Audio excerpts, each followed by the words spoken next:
Si vous débutez dans le business de coaching ou d'accompagnement en 2026, vous allez faire face à une réalité que personne ne vous dit vraiment. Le marché dans lequel vous entrez est probablement le plus saturé de l'histoire de cette industrie. Il y a aujourd'hui plus de coachs, plus de consultants, plus de formateurs que jamais auparavant. Et le problème, c'est pas qu'il y ait de la concurrence. Le vrai problème, c'est que la plus grande majorité fait exactement la même chose. Ils choisissent une niche générique, ils créent une offre qui ressemble à toutes les autres, ils publient du contenu avec les mêmes codes que leurs concurrents, et ensuite ils se demandent pourquoi personne ne les choisit. Et ce qui est encore plus grave, c'est que le conseil classique qu'on donne aux débutants aggrave le problème au lieu de le résoudre. On vous dit, choisis une niche rentable. Alors on vous donne une liste, les 10 niches les plus populaires, on vous explique comment analyser le marché, étudier la concurrence, identifier une opportunité, et à la fin, vous avez un positionnement construit sur les mêmes critères que tout le monde. Donc vous obtenez le même résultat que tout le monde, vous devenez invisible. Il existe une approche radicalement différente. Une approche qui ne part non pas du marché, mais de vous. Non pas de ce qui est rentable, mais de ce qui vous rend irréfutable. Et c'est cette approche que je vais vous partager aujourd'hui, parce que c'est la seule qui fonctionne vraiment sur le long terme dans un marché aussi saturé que celui de 2026. Dans cette vidéo, vous allez comprendre pourquoi les critères classiques de choix de niche vous condamnent à l'invisibilité dès le départ. Le mécanisme précis qui fait qu'un coach débutant, sans audience,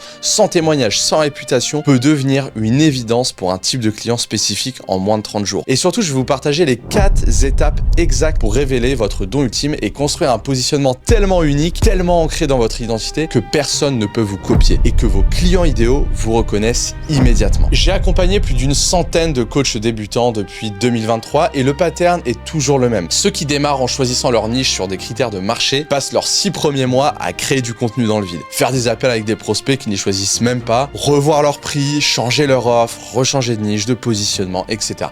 Et commencer surtout à se demander si c'était une bonne idée de se lancer. À l'inverse, ceux qui démarrent en révélant leur don ultime d'abord signent leur premier client en 30 à 60 jours, souvent avant même d'avoir une page Instagram bien propre. Et la différence n'est même pas le talent, ce n'est même pas le réseau, ce n'est même pas la qualité de l'offre au départ. C'est qu'une seule chose, c'est la clarté identitaire de votre positionnement. Restez bien jusqu'à la fin de cette vidéo parce que la 4e étape, c'est celle que personne ne vous donne gratuitement et elle change absolument tout dans la vitesse à laquelle vous allez signer vos premiers clients. Pourquoi alors est-ce que les critères classiques de positionnement condamnent un coach débutant à l'invisibilité? La réponse est dans la même nature de ce que vous vendez en réalité. Quand quelqu'un investit 3, 5, 10 000 euros dans un accompagnement, il ne prend pas une décision rationnelle basée sur une comparaison objective de compétences. Il prend une décision de confiance profonde, une décision émotionnelle, une décision identitaire. Et cette confiance-là, eh bien, elle ne se crée pas avec un positionnement générique. Voici le problème concret. Quand vous choisissez votre niche parce que le coaching prise de parole en public est rentable, par exemple, vous entrez dans un marché où des dizaines de personnes ont les mêmes promesses que vous, les mêmes arguments, les mêmes formats et souvent plus d'expérience, plus d'autorité et plus de témoignages que vous. Donc si votre prospect compare rationnellement, vous perdez. Parce qu'en tant que débutant, vous ne pouvez pas gagner sur les preuves sociales, la visibilité, l'ancienneté, la réputation, etc. C'est là que la plupart des coachs se découragent. Ils pensent que le problème, c'est qu'ils ne sont pas assez bons. Alors qu'en réalité, ils sont juste entrés dans le mauvais jeu. Mais voici ce qui change tout. Quand votre positionnement est construit sur votre don ultime, sur votre histoire personnelle, sur une compétence forgée dans votre douleur, vous ne jouez plus dans le même jeu. Parce que votre positionnement devient incomparable. Personne d'autre n'a vécu exactement ce que vous avez vécu. Personne d'autre n'a la même combinaison de douleur plus transformation plus perspective que vous. Et les prospects qui ont vécu quelque chose de similaire à vous, vous reconnaissent immédiatement, même si vous n'avez pas 200 témoignages, même si vous n'avez pas 10 000 abonnés sur les réseaux sociaux, et même si vous débutez. C'est le seul terrain sur lequel un débutant peut gagner contre quelqu'un d'expérimenté. Ce n'est pas sur la crédibilité technique, c'est sur la résonance identitaire. Maintenant, je vais vous montrer les 4 étapes exactes pour révéler votre don ultime et construire ce positionnement rapidement. Et oui, je vais dire en 24 heures, parce que la base peut être posée en 24 heures. Pas pour tout réussir en 24 heures évidemment, mais pour arrêter d'être flou et avoir vraiment une clarté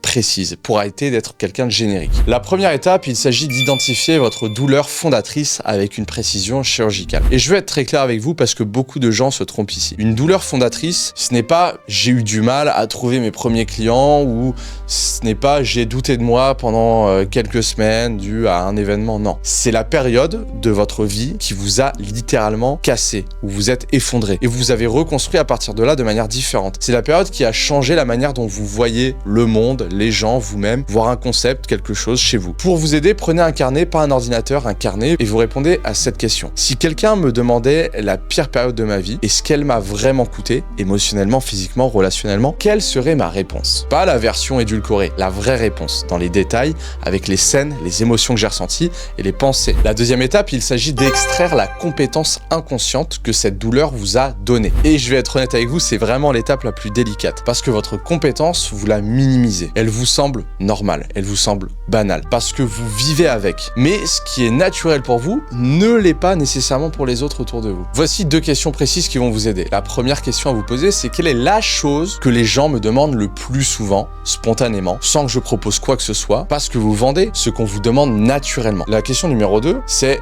qu'est-ce que j'ai compris, grâce à ma douleur, que les gens qui ne l'ont pas vécu ne comprennent pas, même quand on leur explique. Et là, vous n'extrayez pas juste une compétence, vous extrayez une perspective, une manière unique de voir le monde. Et c'est ça votre valeur commerciale. La troisième étape, c'est d'identifier votre client idéal comme votre passé. Et ça va peut-être vous faire bizarre, mais écoutez bien. Votre client idéal n'est pas défini par son âge, son secteur, sa démographie. Votre client idéal est défini par sa douleur actuelle. Et cette douleur, c'est celle que vous avez traversé auparavant. C'est vous il y a 3 ans, avant votre transformation. Pour vous aider, vous pouvez faire cet exercice simple. Vous écrivez une phrase qui commence par « j'aide la version de moi-même qui, à l'époque, se sentait 3 petits points ». Et vous complétez. Perdu, coincé, épuisé, incomprise, en échec, en survie, peu importe. Quand vous parlez à cette personne-là, votre communication devient évidente. Parce que vous ne parlez plus depuis une théorie, vous parlez depuis une expérience vécue. Et ça change tout. La quatrième étape, il s'agit de formuler votre positionnement unique, une phrase qui déclenche la reconnaissance miroir instantanément. C'est le moment où votre client idéal entend votre phrase et se dit « Oh, c'est moi, c'est exactement ce que je vis, cette personne me comprend parfaitement ». La structure que vous pouvez mettre en place est simple. J'aide cible, définie par sa douleur, à obtenir Y résultat en période de temps claire grâce à mon mécanisme unique, sans la contrainte d'être bloqué, 3 petits points. Et si vous faites ça bien, vous n'avez plus besoin d'être le meilleur, vous devenez l'évidence aux yeux de votre prospect idéal. Je vous donne un exemple. J'aide les managers ambitieux qui sentent qu'ils approchent du point de rupture à récupérer leur énergie et leur clarté en 8 semaines sans sacrifier leur performance ni ralentir leur carrière. Vous voyez la différence? C'est spécifique, c'est vivant et ça parle à quelqu'un. Et surtout, ça ne peut pas être copié parce que le mécanisme vient directement de vous. Et voici pourquoi ce positionnement est une arme quand vous débutez. Il élimine l'objection de l'expérience. Quand votre positionnement est ancré dans votre vécu, votre prospect ne vous demande pas « Mais vous avez combien d'années d'expérience ?» Non, il se dit « Cette personne me comprend vraiment. » Et ça, c'est plus fort qu'une certification, qu'une formation ou que sais-je. La légitimité ne vient pas d'un diplôme, elle vient d'une histoire vécue. Et ça, vous l'avez déjà en vous. Donc pour récapituler, nous avons les 4 étapes. La première, c'est d'identifier votre douleur fondatrice. La deuxième, c'est d'extraire la compétence inconsciente qu'elle vous a donnée. La troisième étape, c'est d'identifier votre client idéal comme votre passé. Et la quatrième, c'est de reformuler votre phrase miroir. Et si vous faites ça, sérieusement, vous sortez du bruit, vous sortez de la compétition, vous sortez du lot et vous devenez unique sur votre marché. Maintenant, voici ce que vous pouvez faire dans les 24 prochaines heures. Je m'adresse vraiment aux plus engagés et plus déterminés qui regardent cette vidéo. Vous bloquez 3 heures, vous prenez un carnet et vous traversez les 4 étapes dans l'ordre. 1 heure sur la douleur, 30 minutes sur la compétence, 30 minutes sur votre client idéal comme votre passé et 1 heure sur votre phrase miroir. Maintenant, si vous souhaitez que l'on fasse ce travail ensemble avec la méthode Flow complète, vous avez la possibilité de postuler à un audit de croissance qui est 100% gratuit juste en dessous en cliquant sur le lien sous cette vidéo. Vous remplissez le petit formulaire, vous réservez votre appel. Je prends personnellement avec mon équipe la plus proche les appels et nous verrons si nous sommes dans la capacité de vous accompagner à atteindre vos objectifs.